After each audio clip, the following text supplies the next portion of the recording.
Ollie Murs, Don't Stop Dancing. Still to come, we've got our track from my album of the week, that Cross Country, featuring Breland. But it's now. This is Radio 2. On the BBC Sounds app, on your smart speaker, and on 88 to 91 FM.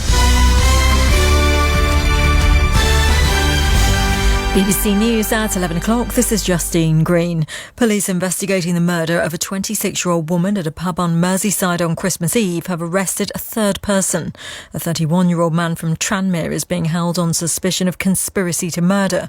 Officers have also been given more time to question two other people, a man and woman, following the shooting. 4 men were also injured in the attack. Our reporter Mairead Smith is at the scene in Wallasey.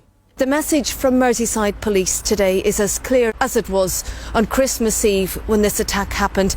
They need help to find the person responsible for Ellie Edwards' murder and ask anyone with information to come forward. In the past hour, police have said a third man has been arrested on suspicion of the murder of a semi-professional footballer at a nightclub in Birmingham. Cody Fisher, who was 23, was stabbed late on Boxing Day. 4 other people are also being held on suspicion of assisting an offender. Ukraine's armed forces chief says his side has shot down most of the dozens of Russian missiles fired into the country this morning in a new wave of strikes from the land and sea. Valery Zaluzhny said Russia had fired 69 missiles at energy infrastructure and 54 had been intercepted. It's not yet been possible to independently verify these figures. Several large cities have been targeted, including the capital Kyiv. The mayor says at least 3 people have been taken to hospital.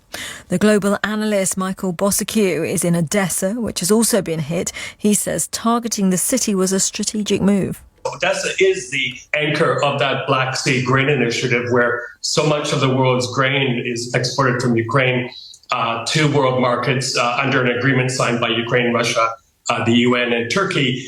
Without electricity, the port cannot operate. So the Russians must have known that when they sent rockets this way this morning. Police say they've received nearly 5,000 reports of needle and drink spiking across the UK over the course of a year. Just over half of those involved unsuspecting victims being injected with a drug, usually in a busy venue.